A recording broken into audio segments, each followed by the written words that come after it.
No pasa una semana o un mes sin que tengamos un nuevo escándalo de corrupción. El escándalo de la semana podría ser el nombre de un buen programa de televisión o radio.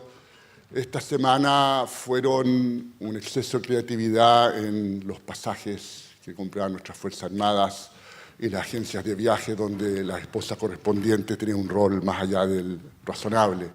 Pero llevamos muchos años así. Y lo que quiero hacer en esta presentación, y junto a ustedes, es ir más allá de esta importante denuncia. El primer paso, sin lugar a dudas, es saber lo que sucede, pero después viene qué se puede hacer al respecto, qué se ha hecho en otras partes, qué se ha hecho en Chile y qué es lo que nos depara el futuro. Y ese es el objetivo de lo que quiero presentarles hoy día. Entonces, partamos por América Latina. Es bueno no centrarnos siempre en nosotros mismos. Tenemos una geografía que nos hace hacer eso más de la cuenta. Y ver un poco qué ha pasado en otras partes. Y esta lámina no daba abasto. Hay una selección de escándalos en cada país de América Latina y la gran mayoría de los que son fuera de Chile ustedes no los van a conocer. Pero los países correspondientes sí los conocen y los conocen muy bien. Y a diferencia de escándalos de hace 20 o 30 años atrás, hoy en día los detalles que se conocen son mucho más vívidos, mucho más evidentes. Hay grabaciones, hay correos electrónicos, hay hasta videos, de modo que no hay necesidad de ninguna imaginación para ver lo que exactamente pasó. Les doy un ejemplo de muchos, pero un par de ejemplos. En el caso del Perú, apenas asume el presidente anterior, Kuczynski, cuando la gente entraba al Palacio de Gobierno, les piden sus celulares por motivos de seguridad. Y esos celulares alguien tomó el chip y lo grabó. Y uno de los grandes asesores de Kuczynski en materia de salud, además su médico personal, aparece en nuestras grabaciones conversando con el dueño de una clínica privada, coordinándose para la tercerización de servicios de salud públicos a esta clínica privada, en que se escucha 10 o 15 veces a este asesor de apellido Moreno, se conoce como el Morenazo, a este asesor Moreno, informándole a este amigo de él en la clínica privada, ¿no es cierto?, que es una mina de oro, vamos a ganar un montón de dinero con esto. Y al final de la grabación, como si eso no bastara, el señor Moreno le dice al dueño de la clínica privada de que lo que él quiere a cambio es que su hija, 22 años, recién egresada de dentística, sea la directora del área dentística de esta clínica junto a su amiga de 21 años. El impacto que eso tiene sobre la ciudadanía es muchísimo mayor que escándalos de hace 20 años en que aparecía escrito en algún diario. Este tipo de cosas se vuelven virales. Y ahí tiene una lista para básicamente toda América Latina. Pero además de esos escándalos propios de cada país, tenemos un escándalo que ha pasado a ser el escándalo de corrupción más grande de la historia de la humanidad en cuanto a montos en multas ya pagadas y que es lo que parte como Petrobras, Lavallato, Odebrecht, una combinación de todos esos casos. Lo que les voy a mostrar a continuación es producto de la delación compensada, el acuerdo de delación compensada que tiene Marcelo Odebrecht con el Departamento de Justicia de Estados Unidos, en representación también de los sistemas judiciales de Suiza y de Brasil. Tuvo que dar toda la información sobre las coimas que pagó en cada país de América Latina y los beneficios que obtuvo a partir de esas coimas. Y entonces acá está lo que pasó en Brasil, digamos, y viene Argentina, viene Perú, Colombia, etc. Son 10 países de América Latina, también está Mozambique, que sería otro mapa. En general son 800 millones de dólares en coimas, un beneficio del orden de 3.000 millones de dólares a cambio de eso, y unas consecuencias que vamos a discutir en unos instantes. ¿Cómo se mide esto? Hasta los años 95, 96, hablar de corrupción era hablar de anécdotas, y muy buenas anécdotas y sabrosas anécdotas, pero no más que anécdotas. Y la verdad es que corrupción va a haber y ha habido en todas partes. La pregunta es en qué lugares es más sistémico, en qué lugares son más bien excepcionales, y también qué hacen los países como un todo para reaccionar frente a estos escándalos. Pero a mediados de los 90 comienza un esfuerzo serio por tomar mediciones de corrupción. Se les miran a menos, diciendo son puras percepciones. Ha evolucionado bastante, de modo que son percepciones bastante más sofisticadas que inicialmente y que muchas veces tienen elementos que se están cuantificando. Por ejemplo, se le pregunta a empresas las coimas que tienen que pagar y en qué rango están esas coimas. Ahora, nadie se va a autoincriminar respondiendo yo pagué tal coima y por lo tanto la pregunta es, ¿en su sector es habitual o no pagar coimas? Y le preguntan por distintos países en que participa la empresa. O a líderes de opinión, o a líderes políticos, funcionarios del sector público. Esto se ha ido sofisticando de modo que sin ser una ciencia totalmente precisa, tampoco es simplemente la opinión pública reaccionando al último escándalo. Hay una combinación de elementos que hacen que estos números son de interés. El índice que más me gusta es el de control de la corrupción del Banco Mundial, en que números grandes son buenos, porque estamos controlando la corrupción y números bajos son malos, que no se está controlando. Este índice toma valores entre -2 y 2, y acá vemos la evolución de algunos países de la región, Brasil una caída fuerte, México una caída fuerte, lo mismo para Panamá, para Perú y para Venezuela. América Latina está peor que el resto del mundo. Aún comparativamente, hay un fenómeno acá que es simplemente redes sociales, gente más empoderada, exigiendo más, pero seguramente en parte porque tuvimos un crecimiento muy importante en nuestras clases medias, es que tenemos ahora una ciudadanía mucho más exigente y menos tolerante con temas de corrupción. La pregunta si lo que tenemos son más corrupción o sabemos más, de un punto de vista de política pública es media irrelevante porque claramente la gente está exigiendo muchísimo más al respecto y tampoco van a haber datos para saldar esa discusión. Lo que sí está claro es que sabemos más y sabemos con mucho más detalles. Vamos un minuto fuera de América Latina, Estados Unidos, y un tema importante. Dos fallos de la Corte Suprema de Estados Unidos que han sido devastadores para la lucha contra la corrupción en la principal potencia del mundo. El primero, el 2010, FEC contra Citizens United, que es un fallo que en la práctica dice que el derecho a expresión incluye el derecho a gastar mi dinero sin límite para expresar mis preferencias, mis ideas, y que salvo que yo me coordine con un candidato, en la medida en que no puedan demostrar que estoy coordinado, puedo gastar lo que quiera. Esto ha estado en el corazón de lo que ha sucedido en Estados Unidos con el Partido Republicano, que se ha alejado de forma dramática del centro, porque unos 5 o 6 billonarios con ideas bastante extremas han logrado cooptar fácilmente las primarias presidenciales de ese partido, poniendo a candidatos uno más extremo que el otro.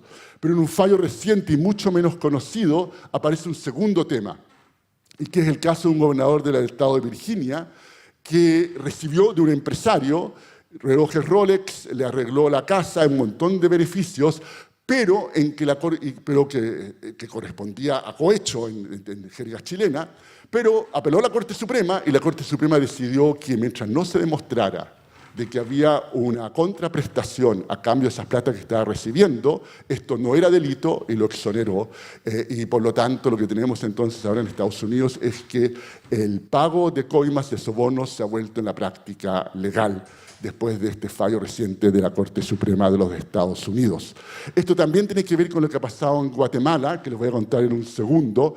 Y veamos entonces acá. Acá está un artículo del New Yorker poco antes de que fuera el fallo definitivo de la Corte Suprema en Estados Unidos, pero claramente alertando a lo que estaba sucediendo con lo que es básicamente corrupción en Estados Unidos, que se ve facilitado por este segundo fallo.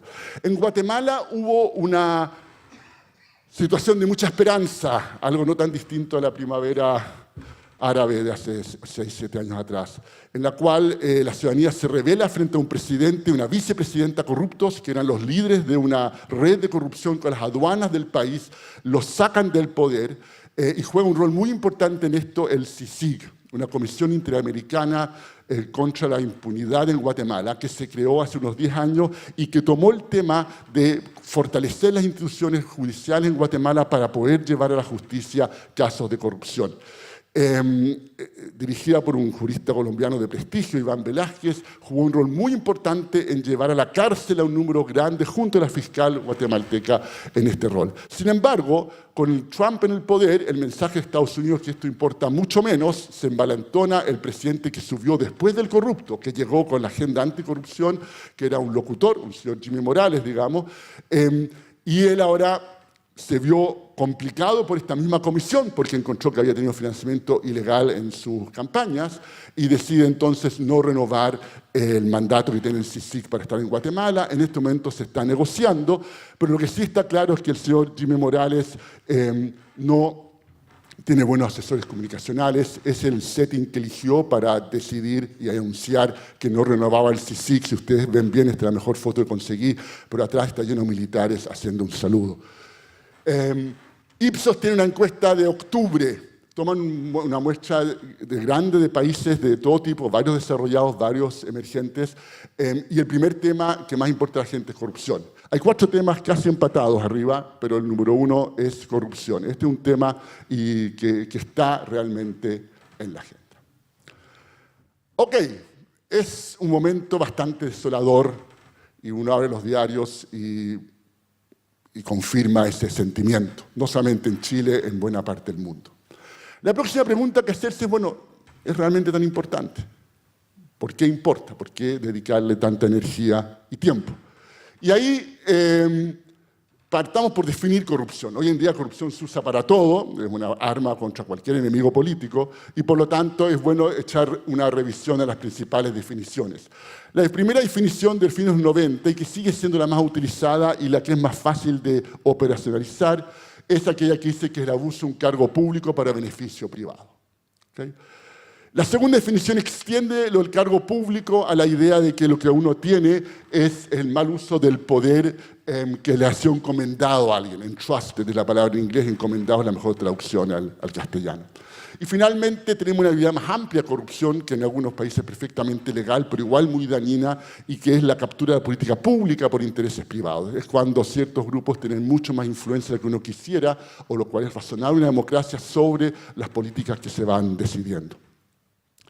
Está la forma tradicional de corrupción, aquella que preocupaba a los analistas en los años 90, y que consiste esencialmente en coimas, en sobornos, en esa pequeña corrupción de todos los días, que en Chile es relativamente poca, pero en muchos otros países es enorme, y que realmente es lo que los ciudadanos ven y les dificulta tremendamente la vida.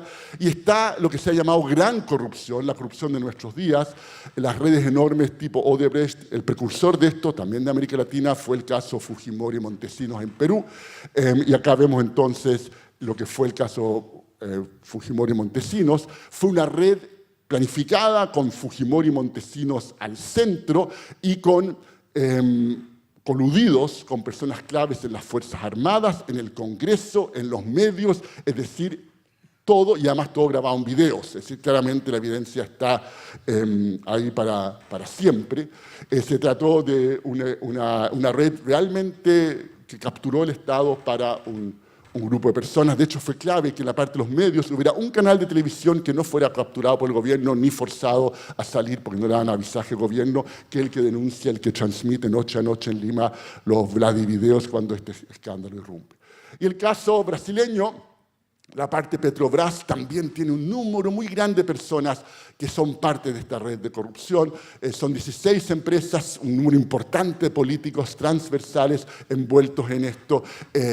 Las contralorías regionales o estaduales en Brasil también envueltas. Es algo bien sofisticado, si ustedes quieren.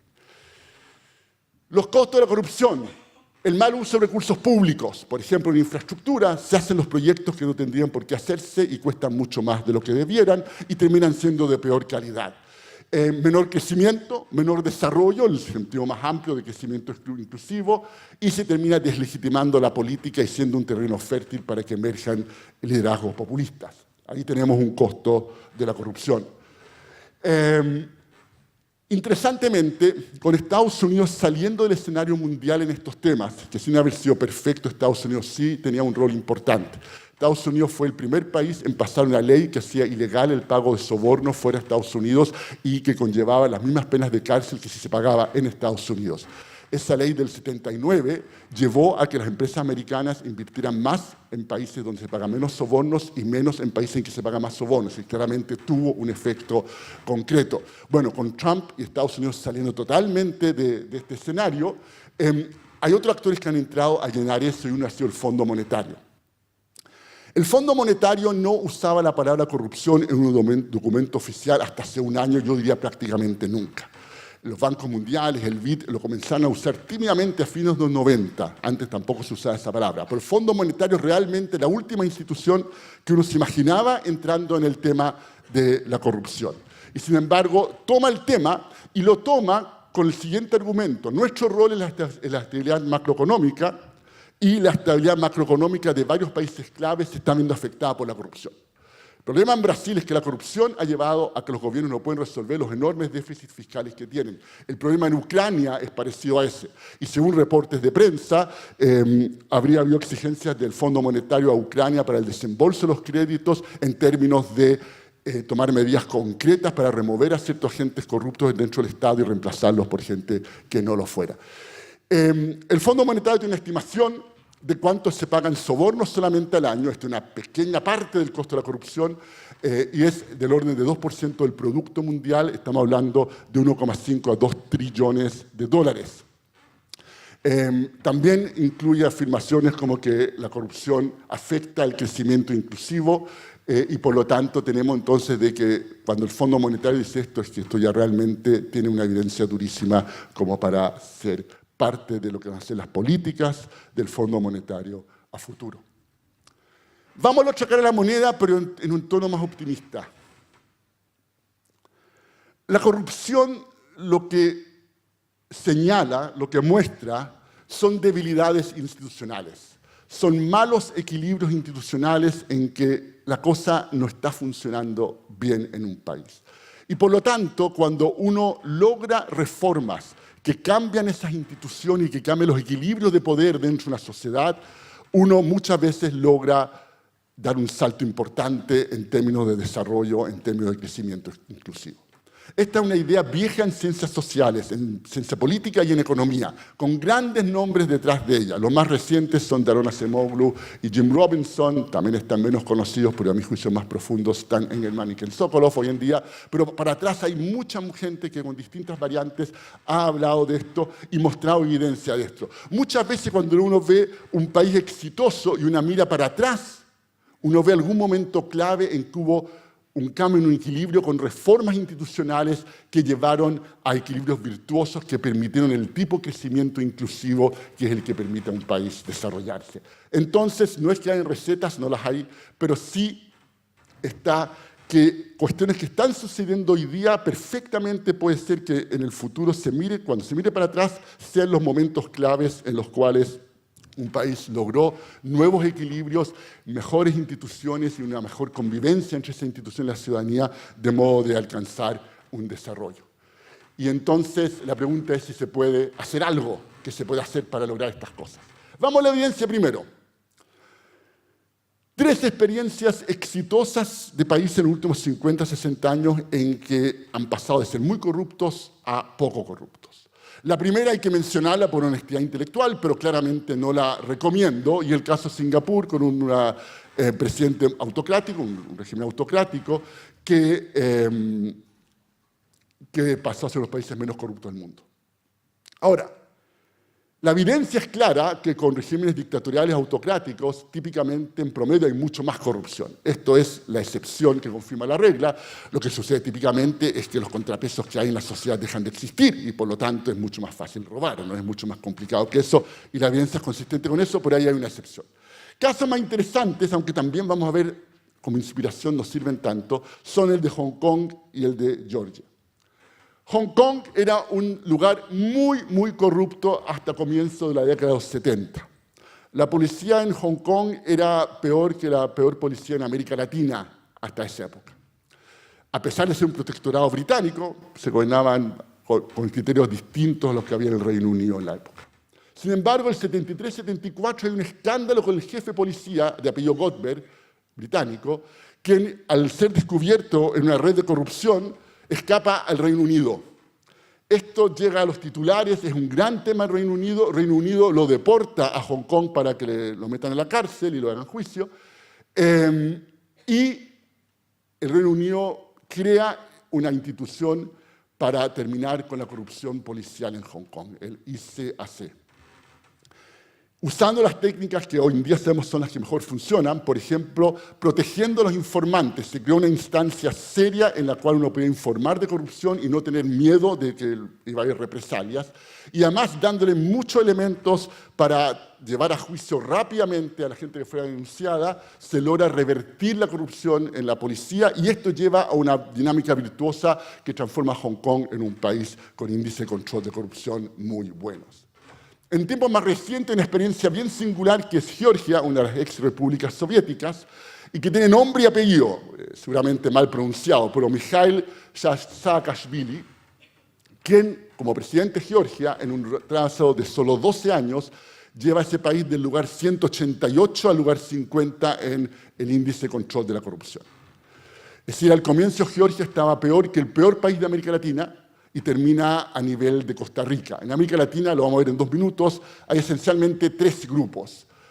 Chile y Uruguay, los mejores, más o menos en empate, luego Costa Rica solito y luego todo el resto. Y claramente pasamos de alguien que estaba por debajo de lo peor a llegar a lo que es la segunda división o primera división B, si ustedes quieren, en América Latina. Un cambio bien notable, pero basado en la historia de una persona que es difícil de encontrar muchos Mikhail Saakashvili como para hacerlo. Es una historia de una persona realmente muy jugado, se arriesgó muchísimas veces.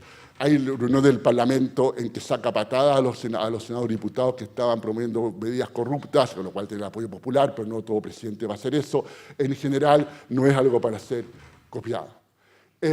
Lo que sí uno puede pensar es en cómo aprovechar escándalos de corrupción como una ventana de oportunidad para hacer reformas importantes.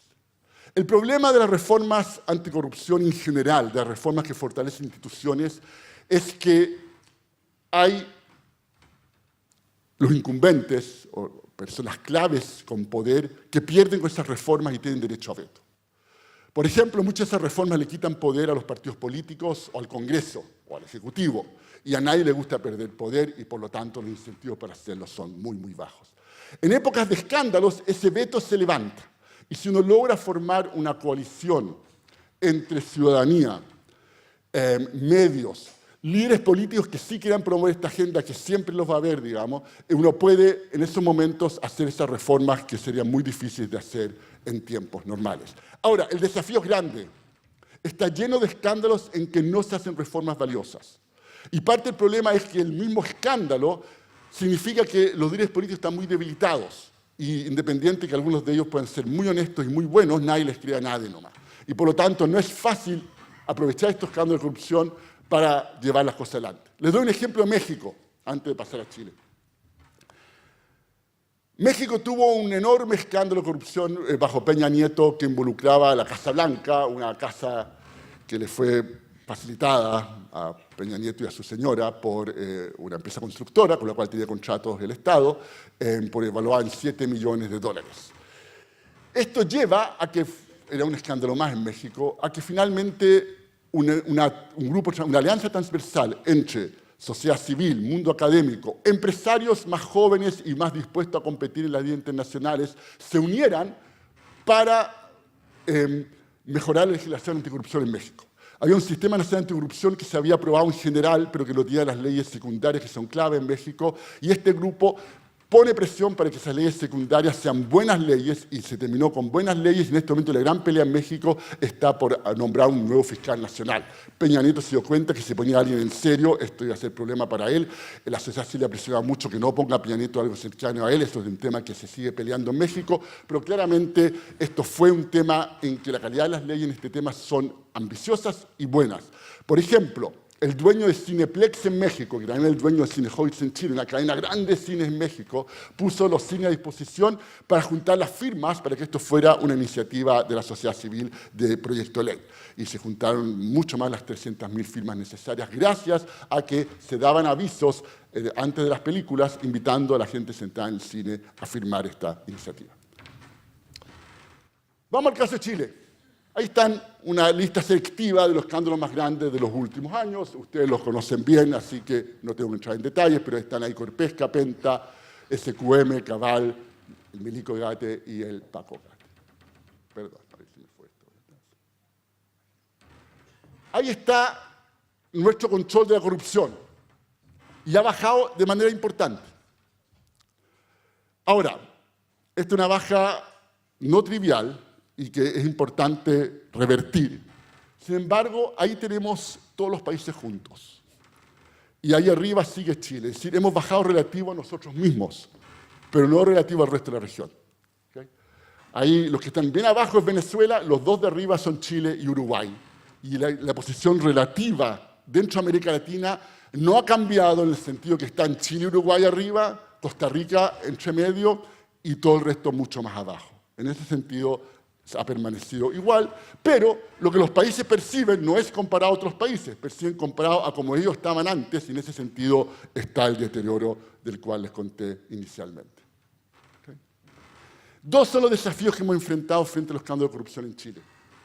El primero es llevar a la justicia a los culpables, que haya sanciones a los inculpados. Y ese es un desafío que está en todos los escándalos de corrupción y que casi siempre uno termina en frustración. Porque aun cuando uno tenga fiscales valientes que hagan bien el trabajo y que sean agresivos, casi inevitablemente las leyes eran débiles, las penas prescribían, no existían las figuras legales correspondientes como para que esto realmente se pudiera llevar a la justicia, y vamos a terminar con la población frustrada. Y por lo tanto, la única excepción a eso, de hecho, es Brasil, en que da una enorme coincidencia que meses antes de que estalla el Lava-Jato se había aprobado en el Congreso, producto de las manifestaciones masivas antes del Mundial por la corrupción que había habido en los estadios, se había aprobado una ley de delación compensada que fue clave para llevar esos casos adelante, que en Chile no teníamos eso. Entonces tenemos que, en general, el llevar a la justicia, hay que hacerlo todo lo que se pueda, pero va a llevar a frustración. Lo que sí está en paralelo, pero es bien distinto, es aprovechar esa ventana de oportunidad para hacer reformas, de modo que no solamente a futuro no se repitan los escándalos, sino que además dar un salto cualitativo en calidad de instituciones y, por lo tanto, en las posibilidades de un desarrollo inclusivo. En cómo aprovechar esa ventana de oportunidad. Y ese es el tema en el cual Chile, voy a argumentar, lo ha hecho bien. Desde el 2015 en adelante hemos aprobado 13 proyectos de ley. En general, por expertos diversos e independientes, la gran mayoría bien evaluados, y les voy a contar los detalles de inmediato. En el escándalo de corrupción anteriores también aprobamos proyectos de ley, tuvimos el MOPGATE, quizás el más conocido de los anteriores, pero lo típico era aprobar 1 o 2 proyectos de ley, no 13. ¿Okay? Ahí están todos los proyectos y vamos a algunos detalles. Tenemos nuevas campañas electorales. Se transparentó el financiamiento de las campañas. Se prohibió el financiamiento de personas jurídicas, la propaganda está ahora limitada y no tapiza la ciudad, hay la posibilidad de denuncia ciudadana, esto suena obvio, pero la ley anterior solamente podían denunciar ilícitos en la ley de campañas los presidentes de partidos políticos, la ciudadanía no tenía cómo denunciarlo. El CERVEL tiene nuevas facultades y nuevas capacidades y hay sanciones que son más proporcionales y disuasivas. Ahí tienen el mismo lugar en el 2012 con las viejas reglas, el 2016 con las nuevas reglas durante la campaña. Esta fue una medida muy criticada por cierta élite, editoriales del Mercurio por doquier reclamando que faltaba un ambiente electoral, varios de ellos. Esta crítica dejó de aparecer después de que los mismos partidos hicieron encuestas y se dieron cuenta que más del 80% de la gente apoyaba estas nuevas campañas en que no se tapizaba la ciudad con carteles que no informaban absolutamente nada más que el nombre y la sonrisa de cada candidato. Nuevos partidos. La mayoría no militamos en partidos y por tanto no conocemos esa realidad, pero la realidad es que los partidos chilenos durante las últimas décadas han sido muy poco transparentes y muy poco democráticos en lo que es internamente. Y por lo tanto, las reformas que se hicieron, porque se requiere partidos que funcionen bien, pero una democracia que funcione bien, apuntan precisamente a darles más transparencia y mejor funcionamiento democrático. Ahora tenemos padrones electorales confiables en los partidos, tenemos transparencia activa y pasiva, tenemos una componente pública de financiamiento que antes no existía, de modo que antes quien tenía acceso a los financistas para los partidos, que eran todos privados, era quien mandaba en el partido. A veces era literalmente quien ponía la plata en el caso de algunos partidos.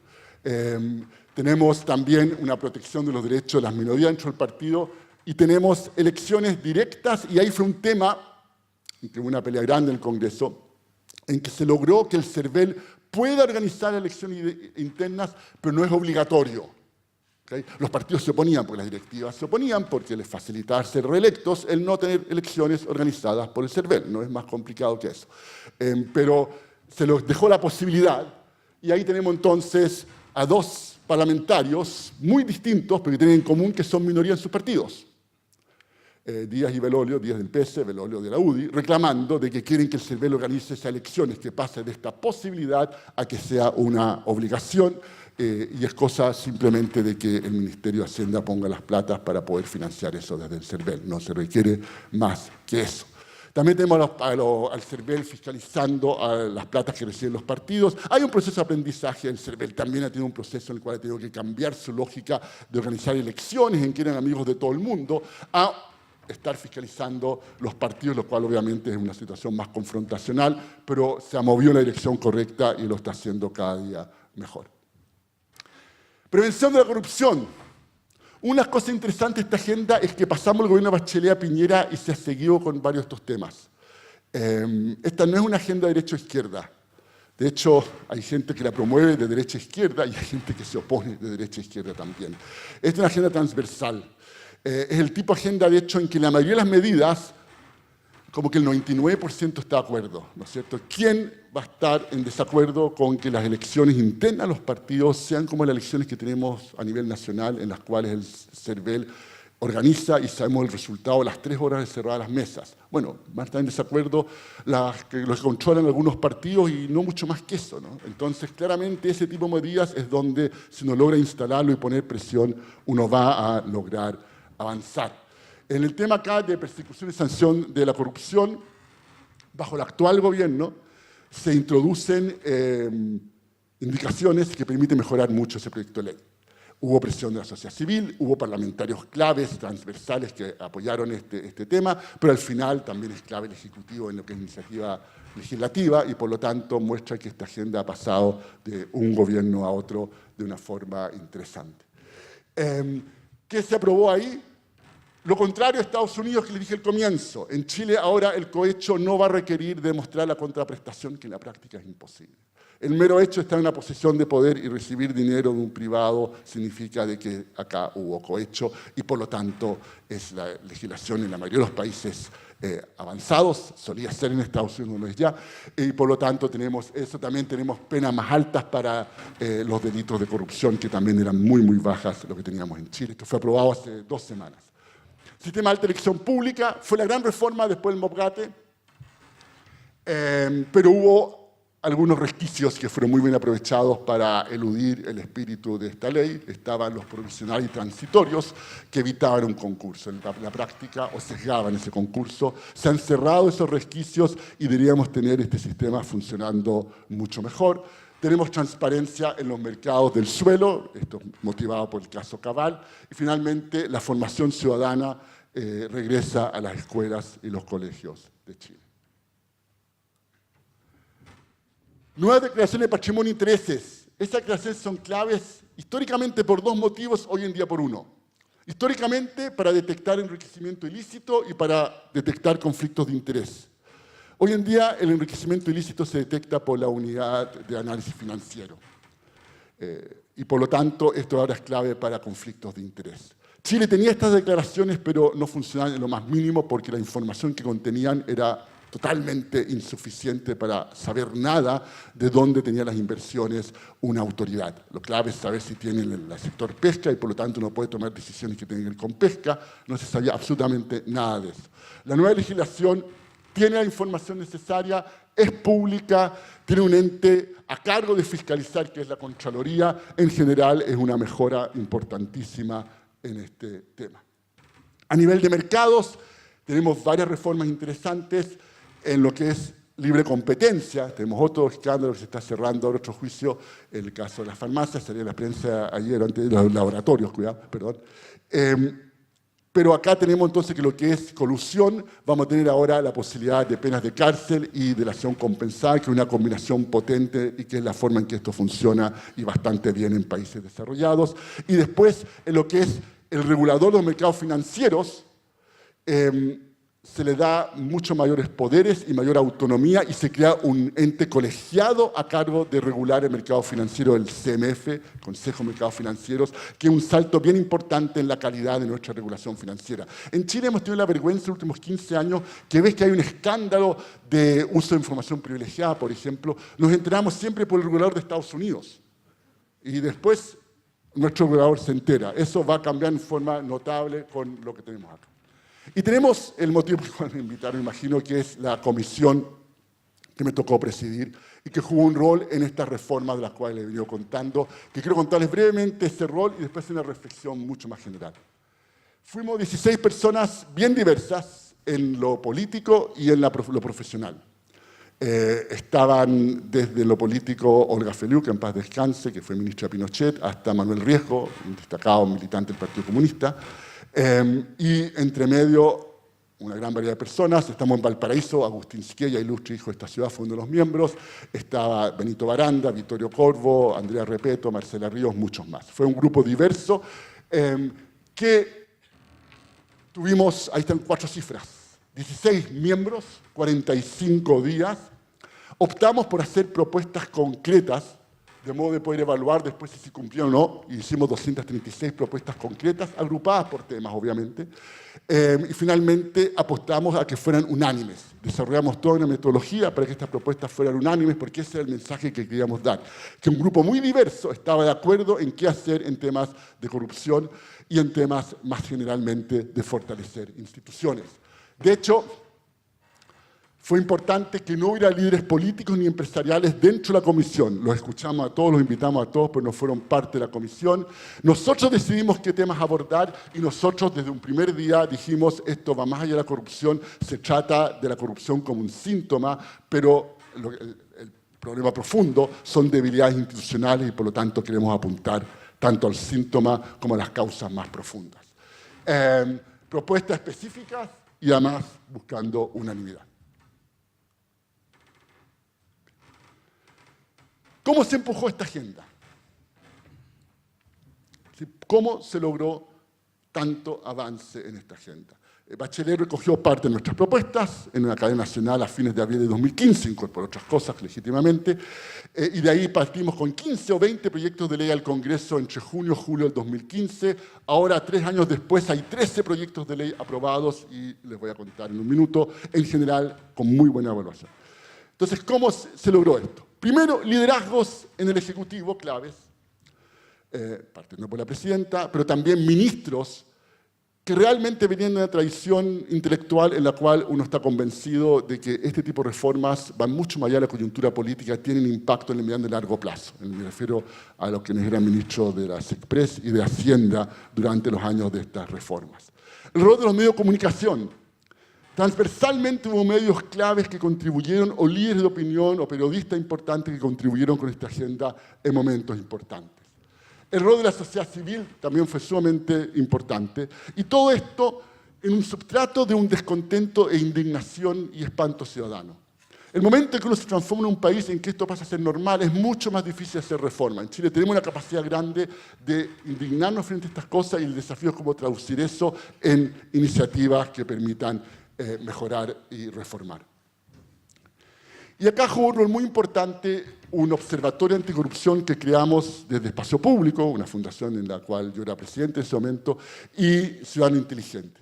Y acá la idea era, tenemos una ciudadanía indignada, pero nadie es capaz de seguir 20 proyectos de ley siendo tramitados por las comisiones de la Cámara y del Senado.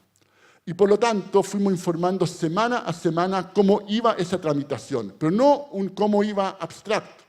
Se iba evaluando en qué medida los proyectos de ley que iban emanando reflejaban o no las propuestas que había hecho esta comisión.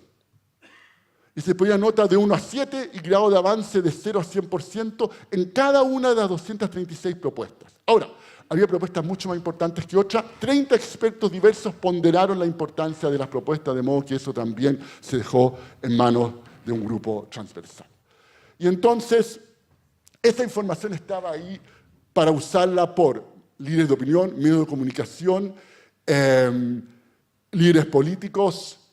Me tocaba, por ejemplo, en alguna reunión con por mi trabajo más de economista tradicional en el Ministerio de Hacienda, y se me acercó a algún funcionario de Hacienda a decir que tal tema nos pusieron un 3, la ley está quedando súper buena, merecemos un 6, y me daba toda una explicación de por qué merecían el 6, y lo estaban mirando en los ministerios, esto como un referente para ver si están haciendo bien o mal la pega. En general, entonces, esto permitió poner presión para sacar adelante esto, pero también dar como un benchmark contra el cual uno iba evaluando los avances. Les doy una anécdota adicional. Estamos en diciembre de 2015 y se está tramitando la ley que reforma los partidos políticos. Y me llama un conocido parlamentario, muy importante parlamentario, y me dice, yo no estoy en la comisión que está viendo esto, pero acabo de leerlo, en mi partido esto no va a volar, olvídate, esto el momento en que lo vea la gente que está fuera de la comisión, se termina este proyecto, no tienes cómo obtener los votos para un proyecto como este, es una locura. En enero se aprobó el proyecto. Es decir, claramente, y no es que esta persona no tuviera el buen diagnóstico de cómo reaccionaron sus colegas, había líderes que estaban jugándose por esto. Y la gran mayoría eran los que habían sido históricamente minoría en sus partidos.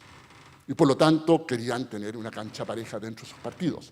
Hay excepciones, pero la gran mayoría es los que habían sido minoría en sus partidos quienes se jugaron por esto. Pero también fue clave el que en momentos importantes en los cuales en el Congreso esto dejaba avanzar en alguna comisión clave, hubiera presión de medios, de la ciudadanía, de líderes de opinión transversales, y en ese momento uno lograba volver a enrelar esta agenda y hacerla seguir avanzando. Entonces tenemos, la mayoría de los proyectos de ley tienen cosas muy buenas y cosas que no funcionan y que no resultaron bien. Esa es la verdad. Y la mayoría de los proyectos de ley, la mayoría de la gente tampoco los entiende en detalle. Y por lo tanto es muy fácil para un gobierno, cualquier gobierno, tomar las cosas más fáciles, hacer algo y decir que hubo un avance. Y cuando son temas que llevan muchos años y que no se ha hecho nada, eso puede ser más que suficiente de un punto de vista político. Sin embargo, es importante que exista una presión ciudadana con benchmarks lo más objetivos posible para motivar a los gobiernos a ir más allá y tomar medidas que también son a veces impopulares, que requieren capital político, que requieren jugarse por ellas. Y lo que logró este Observatorio Anticorrupción fue eso. Aquí había un estándar previo que estaba legitimado. 16 expertos transversales habían dicho esto era, había sido una convención presidencial, tenía el aval de la presidenta, habían dicho esta es la agenda y vamos a medir contra eso. Y la tentación era del Ejecutivo, del Legislativo, oye, nosotros queremos medir con otra cosa. Bueno, acá estamos la sociedad civil que vamos a medirlo con esto, usted mira con lo que quiera, pero esta es la sociedad civil y de acá depende si usted lo religen. Y por lo tanto, si uno tiene ese tipo de referentes objetivos, uno puede lograr mucho mejores legislaciones que si simplemente uno entra en la dinámica en la cual el gobierno dice que la ley es fantástica, la oposición dice que es pésima, y la ciudadanía, francamente, no tiene muchas veces cómo distinguir en qué medida es lo uno o lo otro. También importante el rol que tuvo este observatorio para validar a aquellos líderes que se jugaron por esto. No fue solamente el garrote, fue también la zanahoria. Acá, en un ambiente en el cual había mucho desazón, desconfianza total hacia la política, acá había un ente independiente, serio, autónomo, que decía, esto sí es un avance importante. Y esas notas que pusimos, de esas 13 proyectos de ley en esos temas, con una excepción, en 2 de esos proyectos de ley la evaluación es buena. No hay un 7, pero son todas notas de 5 hasta 6,5 entre medio. Y por lo tanto, para mí mismo fue interesante el ejercicio porque una cosa es cuando uno mira después y se obsesiona con algún punto que no salió, y otra es lo que uno pensaba antes, que uno dijo, estas son las 15 medidas que uno quisiera, y se da cuenta que hay 10 que están con un 7, 3 con un 5 y 2 quedaron con un 3 o un 1, digamos. Pero claramente que se logró un montón de cosas. Entonces, realmente es un ejercicio en general saludable el pensar de antemano, a través de la sociedad civil, qué es lo que uno esperaría de una ley, ojalá con cosas bien concretas, y después poder evaluar esa ley a la luz de lo que resultó. ¿Qué falta? Quedan varios desafíos muy importantes. Un tema importante es el seguimiento de la puesta en marcha de estas nuevas legislaciones, de estas reformas. Es más fácil concentrar la atención de la sociedad civil durante las reformas, mientras están los escándalos, que después de que se han hecho las reformas. Pero la implementación es muy, muy importante porque los grupos afectados tienen todo el interés para licuarlo cada vez que se dé la oportunidad y la sociedad civil ya está en otra cuando estas cosas se están implementando. Y por lo tanto, el mantener las energías para seguir la implementación de estas leyes es un tema clave si queremos que perduren en el tiempo. La historia de Italia de mediados de los 90 esencialmente son reformas bien hechas, pero que no hubo seguimiento de la sociedad civil y que se fueron licuando una por una. Es un resumen, pero un poco caricatura, pero no es un mal resumen de lo que pasó en Italia. Segundo, quedan temas pendientes, importantes. Uno, corrupción municipal. Uno habla con los expertos en los índices de corrupción y la versión un tanto caricaturizada es que Chile tiene buenos indicadores de control de la corrupción relativo a nuestro nivel de desarrollo. Básicamente porque el gobierno central en Chile es poco corrupto, hay bastante probidad. Pero a nivel municipal no somos mucho mejores que el resto de América Latina. Lo que sí, gastamos mucho menos dinero a nivel municipal porque somos un país muy centralizado.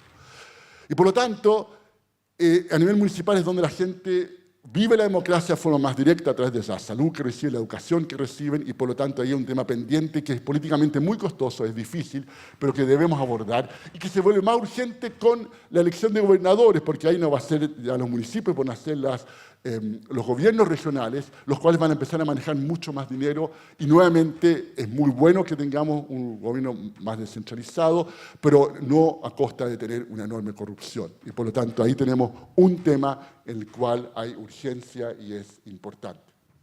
Un segundo tema es que hay un proyecto de ley en el Congreso, pero que se puede mejorar, el tema de puertas giratorias, de inhabilidades e incompatibilidades cuando entro al sector público, mientras estoy en el sector público y cuando salgo del sector público, que también es un tema importante, tanto en dar el mensaje de que el estar en el sector público tiene elementos meritocráticos que son clave y que no es solamente una cuestión de parentesco o de ser del partido correspondiente, pero también un tema como muy sensible a la ciudadanía. El tema empleo público en general, hay propuestas interesantes de otros centros de estudio respecto al empleo público, de crear una carrera civil sería muy importante. Fortalecimiento de la prioridad en el Congreso. Muchas de las cosas que hemos avanzado, el Congreso, por ser un poder autónomo, no lo controla la Contraloría y los controles que tienen no son lo suficientemente autónomos como para dar las garantías de que efectivamente las cosas están funcionando bien. Entonces, hay temas ahí, lo hemos visto en las últimas semanas con estos informes del Senado, pero en general hay temas ahí en que se requiere avanzar. Y finalmente, donde yo creo está la gran oportunidad del gobierno de Sebastián Piñera, y que es Fuerzas Armadas y Carabineros. Está el tema de mejor calidad democrática, de que tener las fuerzas más que realmente obedezcan al poder civil, pero también está el tema de las enormes cifras de plata que se gastan en Fuerzas Armadas, que es un problema en todo el mundo, aún en países sin los traumas que tenemos nosotros, y los cuales no puede avanzar en tener una mucho mejor calidad de gasto en armamento. Es un mundo en el cual hay enormes asimetrías de información, en la cual se gasta mucho y típicamente muy mal, y ahí el proyecto de ley que tiene el gobierno, ojalá a través de indicaciones se fortalezca para ser mucho más ambicioso en mejorar la calidad del gasto, la rendición de cuentas por parte de las Fuerzas Armadas, los escándalos que hay. No se me ocurre un mejor escenario para que políticamente esto sea rentable. Requiere efectivamente tener ministros de defensa que sean duros con las Fuerzas Armadas, pero este es el momento para tener unas Fuerzas Armadas que realmente correspondan al país que queremos ser en el futuro. Bien, esa es la invitación a tomar conciencia de lo que hemos hecho en Chile. Sé que no soy la persona más imparcial en esto, pero les puedo asegurar que gente imparcial que mira esto, los multilaterales que se ganan la vida con esto, gente de otros países, han tomado Chile como el ejemplo en los últimos 3 años en materia de lucha contra la corrupción.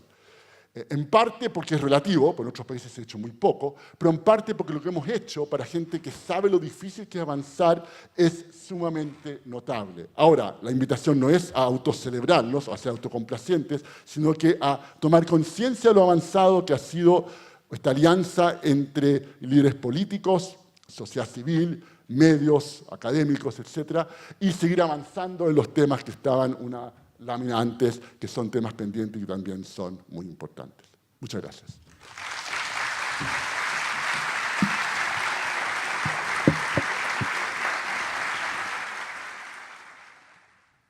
Sí, gracias Eduardo.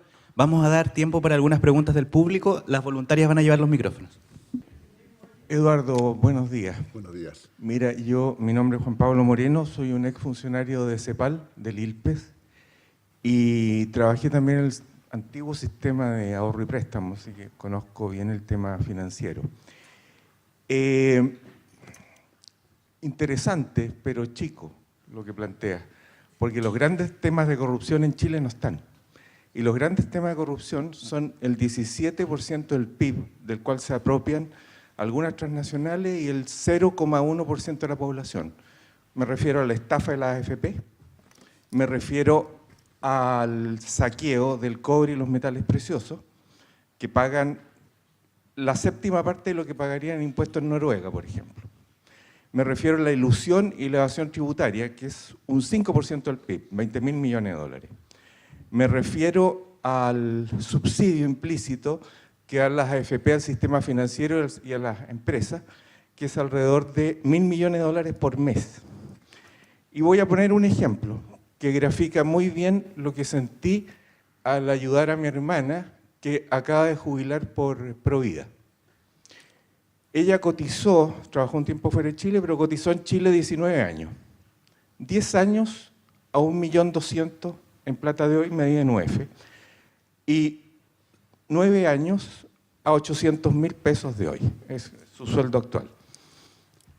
Cuando llegamos a Provida nos dicen que tiene 46 millones de pesos y que le va a tocar una jubilación de 210.000 pesos. Bueno, saqué mi calculadora financiera, vi en la superintendencia de AFP cuál es la tasa de rentabilidad que han tenido los fondos en los últimos 10 años, es 5,3% más UF. Y rápidamente me di cuenta que a mi hermana le estaban devolviendo la plata al 1,7% de interés si ella viviera hasta los 90 años. Para recuperar la plata al 5,3% más UF que ganan el fondo AFP, ella tendría que vivir hasta los 130 años. Y rápidamente saqué la cuenta de que de los 46 millones, ella solo va a recibir 2.800.000 de la AFP, y la AFP, el fondo, se va a quedar con 43.200.000 pesos. Si eso no es corrupción y una estafa gigantesca, porque después esa plata termina en empresas que te cobran 20% de interés al año, en el retail, en la banca, en los préstamos de consumo, etc. Si eso no es una estafa, y una estafa piramidal, ¿qué es? Entonces mi pregunta es, ¿por qué dejaste el tema de la AFP fuera? ¿Y por qué dejaste el tema del cobre fuera? Vamos a tener 2 preguntas más, ¿o no? Sí. A ver, no tengo ningún problema en responderte.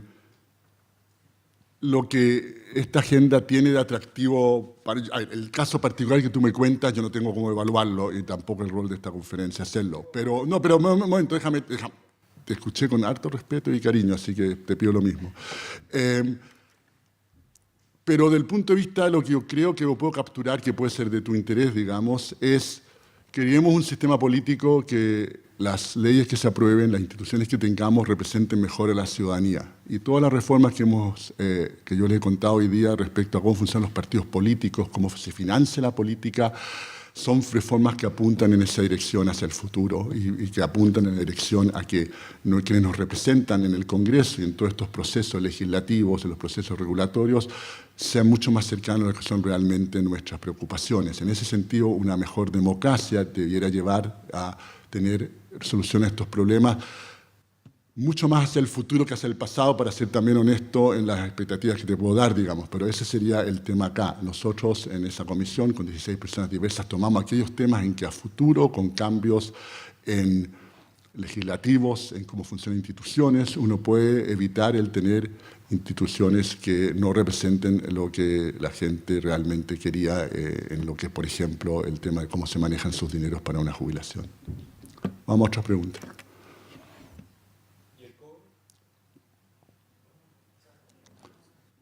Es un poco lo mismo, ¿no? Es decir, claramente el tema es el mismo respecto a cómo quienes toman la decisión de las sociedades, qué equilibrios hay dentro de esas sociedades y a qué representa. Y evidentemente en un país con una dictadura de 17 años vamos a tener elementos de esos que siguen dando vueltas. Y nos entré acá una discusión de lo que ha sido la transición, un tema fascinante, pero hay gente que sabe más que yo de eso. Pero lo que estamos hablando acá, y vuelvo a invitarte, ojalá escuchar esa parte también, es cómo hacerlo para que en el futuro la toma de decisiones en nuestras sociedades sea más representativa de lo que quiere la ciudadanía, lo cual significa de que seguramente va a reflejar más lo que tú quieres, pero también van a haber veces que te das cuenta de que la mayoría no quería lo que tú querías, digamos. Esto no es de que es siempre lo que uno quisiera, es simplemente tener un proceso que dé las garantías de que esto está funcionando para reflejar esas preferencias ciudadanas, y había elementos claros que no apuntaban en esa dirección. Teníamos partidos políticos en los cuales primaban poco las ideas, importaba mucho el financiamiento, en que no habían platas públicas, solamente platas privadas. Hemos pasado a un sistema de financiamiento de la política en que el peso público es mucho más importante, pero siempre proporcional a los votos que tienen los partidos y las preferencias que representan. Creo que tenemos pasos muy, muy importantes para que cuando alguien de esta charla en 25 años, la primera pregunta no sea como la que tú hiciste legítimamente. Vamos Eduardo, sí. Muchas gracias por tu charla, creo que fue interesantísima. Mi pregunta es muy corta. Yo creo que en Chile se ha avanzado mucho frente a la corrupción, pero ¿cómo hacer que la ciudadanía esté más contenta y se le comunique que en Chile se ha avanzado? Porque yo creo que la ciudadanía cree que Chile es un país totalmente corrupto. Gracias. Es una pregunta que también me hago constantemente. Yo creo que la ciudadanía es sabia y quiere ver para creer.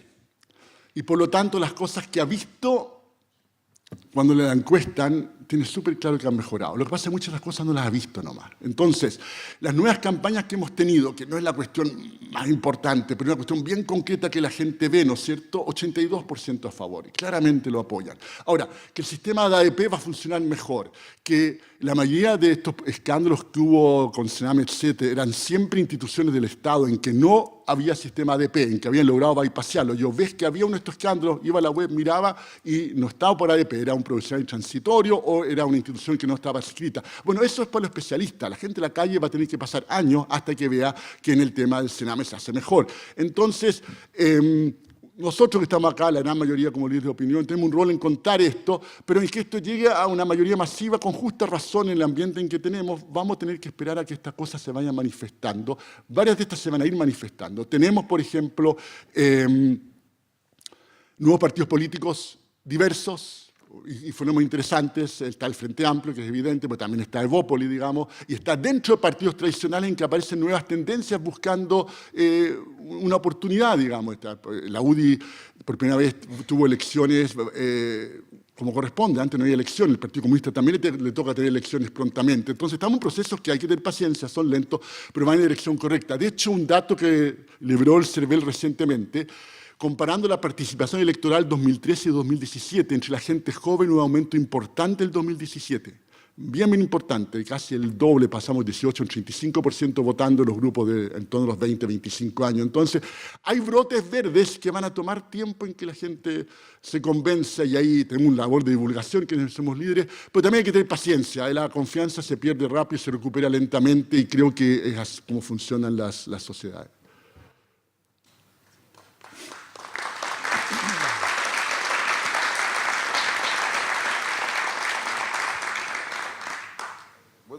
Buenos días. Buenos días. Mi nombre es Felipe Pinochet, que de Pinochet tengo el puro apellido nomás.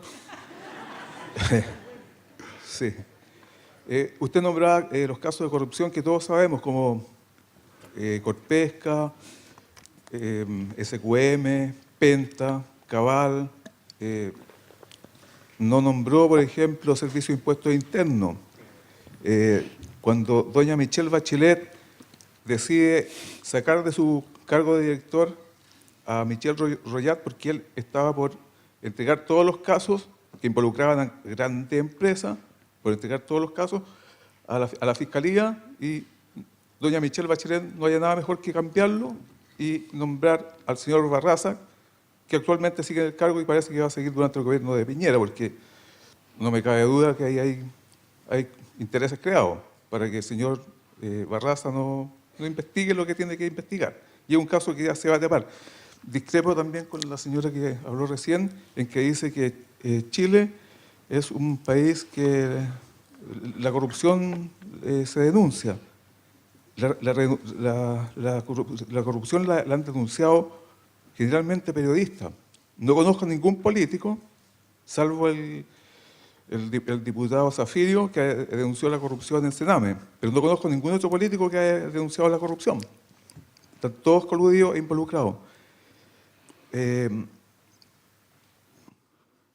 Ahora yo me quiero referir, yo trabajé 24 años en el Banco. Le voy a pedir la pregunta. Me parece... es que también yo creo que aquí podemos hacer acotaciones que usted no la ha dado a conocer, porque son A casos ver, es que relevantes. yo creo que hay una asimetría Son fundamental casos que usted... relevantes, por ejemplo, No. Banco del Estado. Pero momento. Ya. Yo Ya. estoy feliz que responda una pregunta o comentar lo que usted acaba de decir, pero acá hay unas asimetrías fundamentales que me invitaron a mí y no a usted a presentar. Entonces... no me cabe la menor y eran duda las reglas que usted están involucrado, entonces, está nombrado por el establishment, por el sistema. No me cabe que... Pero no tengo eso, duda que entonces, usted si la usted quiere que opine sobre el tema de impuesto no, interno, ¿quiere que opine sobre eso? Feliz de No, opinar podría sobre opinar eso. muchas más cosas. Yo venía más o menos entusiasmado a escuchar esto, pero veo que usted es un aliado de la corrupción, viene a hablarnos de la corrupción. Sí, absolutamente. Absolutamente. Okay. Está aliado a la corrupción, no hace las denuncias que corresponden. Por ejemplo, el caso de impuestos internos. No pregunte nada más. Ya. Está bien. Está en su derecho a opinar lo que quiera y si hay una pregunta, Felipe, déjeme igual responderle la parte más constructiva de su comentario. Respecto a impuestos internos, es un tema complicado en todo el mundo, porque hay veces que toman decisiones, el servicio de impuesto interno tiene que tomar decisiones y que hay veces que puede ser que haya presión y hay veces que no hubo presión y parezca que hubo presión y es muy difícil saber la diferencia. Y para evitar eso, algunos países, no Chile todavía, pero algunos países tienen mucho más autonomía en el servicio de impuesto interno. Tiene pros y contras, pero fue un tema que se discute bastante, que es un tema que tampoco sé si usted lo va a dejar contento, pero que claramente es una posibilidad para hacer respecto a impuesto interno. Okay. Bueno.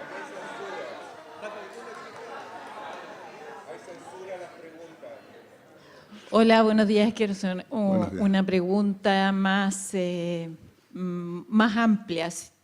Indudablemente los cambios institucionales son clave para poder abordar los problemas de corrupción, pero me gustaría escuchar su planteamiento respecto a los cambios culturales que hay que lograr, cómo se vinculan unos con otros y qué elementos cree usted que son clave para poder potenciar en nuestra sociedad. Gracias. Una gran pregunta. Yo creo que el primer paso es indignación ciudadana. Segundo paso es que analizarla de manera constructiva y tener reforma interesante. Y el tercer paso es el cambio cultural. Pero creo que es el orden. Hay muy poca experiencia de reforma exitosas que parten por el cambio cultural. Entonces, estamos en esas primeras etapas con leyes importantes y valiosas que hay que hacerle seguimiento y que después debieran llevar a que cambie nuestra cultura en estos temas. Por eso es muy importante algo que mencioné bien al pasar, pero que entre las nuevas legislaciones está el que vuelve la enseñanza de temas éticos y valóricos a los colegios y escuelas de Chile, por ejemplo.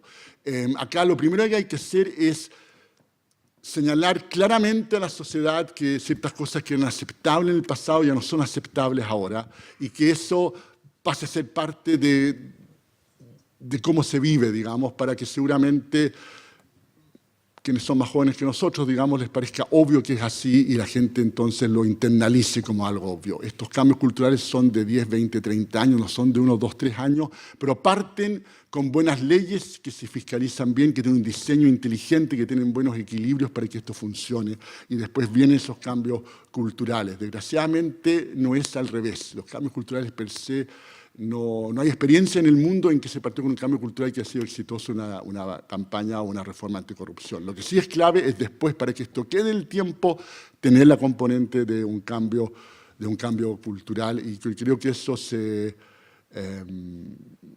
Va a ser muy importante el que discutir este tipo de temas desde el colegio, digamos. Nosotros en los colegios abandonamos contarles lo que es el manejo de las políticas públicas, lo que es el sistema político y también, obviamente, lo que es la importancia de las instituciones y qué hace cada institución en Chile. Eso se dejó de enseñar en los colegios en Chile y si partíamos con eso era muy difícil que la gente valorara lo que tenemos y criticara lo que hay que criticar con la idea de mejorarlo. Y terminamos entonces en situaciones en que o todo es pésimo o nada es pésimo y son bastante extremas. Y yo creo que esa es la forma de enfocarlo. Hay una anécdota que uno cuenta siempre y basada en un estudio que más o menos es universal. Uno pone en un estacionamiento, en un mall, de noche, pocos autos, poca gente, una billetera con un fajo de billete adentro. Y hay cámaras de seguridad o a veces no hay cámaras. Y uno ve cómo actúa la gente frente a esa situación. Y se ha hecho en muchos países del mundo y hay 3 tipos de personas. Están los que pasan y no se roban la plata, ya sea la llevan y la entregan, y es gente que es honesta y que no requiere ni de nuevas leyes, ni de educación, ni de cambio cultural, digamos. Hay un segundo grupo que es mucho más probable que se lleve el fajo de billetes cuando no hay cámara. Y para esa gente se necesita la cámara, y se necesita el cambio de ley, y se necesita que hayan penas, y que esas penas sean disuasivas, y se necesita que haya fiscalización. Y la idea es que esas personas con penas, con fiscalización, ojalá ellos, y si no los hijos e hijas, sí pasen al primer grupo. Finalmente hay un grupo patológico que se llama la billetera con y sin cámara, digamos, o que puede estar reflejando países en que claramente no hay instituciones, de modo que da lo mismo que lo hayan filmado. Pero eso es un poco la respuesta al tema también cultural.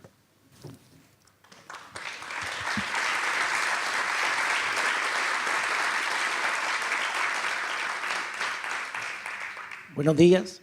Buenos días. Quería consultarle los gráficos que nos mostró un aumento de leyes anticorrupción y un bajo control de la corrupción en Chile. Eso es lo que vi yo en el gráfico, no sé si está... Perdón, dígame de nuevo.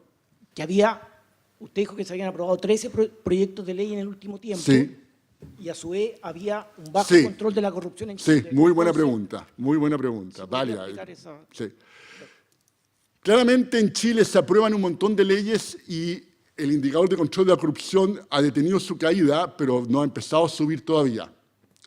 Y estuvimos con mi equipo mirando esos datos la última semana y mirando la experiencia de otros países y lo que sucede es que toma la pregunta de la señora al comienzo, toma un tiempo en que la gente que responde a estas encuestas comienza a valorar esos cambios. Es decir, estamos todavía en que recién se ha detenido esa baja y sigue subiendo. En parte por la reforma que estamos contando, como usted bien dice, así la pregunta es muy válida, esta pregunta es pesada pero válida, y en parte porque han seguido apareciendo nuevos escándalos.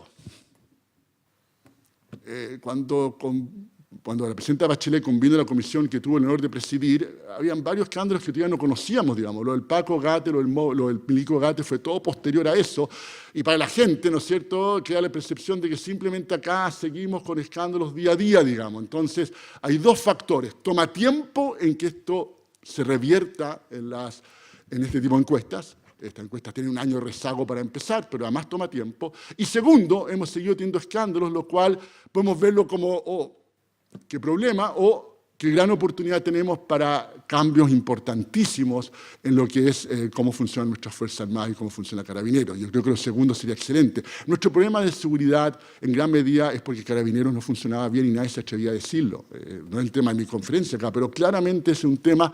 El gobierno actual tiene una comisión, pero las propuestas que están haciendo, según los comisionados, podrían haber sido más ambiciosas en cuanto a lo que el gobierno está recogiendo esas propuestas. Las propuestas son buenas, pero el gobierno está recogiendo una parte menor. Quizá el proceso legislativo recoja más y esto puede mejorar mucho, pero claramente tenemos grandes oportunidades de mejorar Carabineros y hacernos cargo del problema de seguridad, que es lo que a la gente le importa muchísimo, y mejorar las Fuerzas Armadas. Esto es un tema de democracia, pero más un tema de enormes recursos. Son 2 grandes oportunidades que tiene el gobierno actual y en que todos podemos contribuir a que eso llegue a buen puerto. Eduardo, Sí. en honor al tiempo y entendiendo que por el respeto a las conferencias que vienen y gente que tiene que trasladarse a otros puntos de Puerto de Ideas, vamos a hacer una última pregunta para cerrar. Muy bien. Hola, ¿qué tal? Quisiera saber si en el caso del estacionamiento controlan por el nivel de necesidad de la persona, 1. Y segundo, vi penas más altas, me hubiera gustado ver penas proporcionales y progresivas. ¿Qué tanto hay de eso? Gracias. No. A ver, el primero, Creo que no, porque no son tan sofisticados los estudios, pero sería interesante hacerlo, así que ahí tienes un tema para un buen paper. El segundo, por ponerlo en breve, efectivamente es proporcional y tampoco son penas proporcionales y que reflejen la gravedad de los hechos. Lo que debe haber dicho ahí, uno pone en las láminas algo bien resumido, pero efectivamente lo que tú estás insinuando es lo correcto.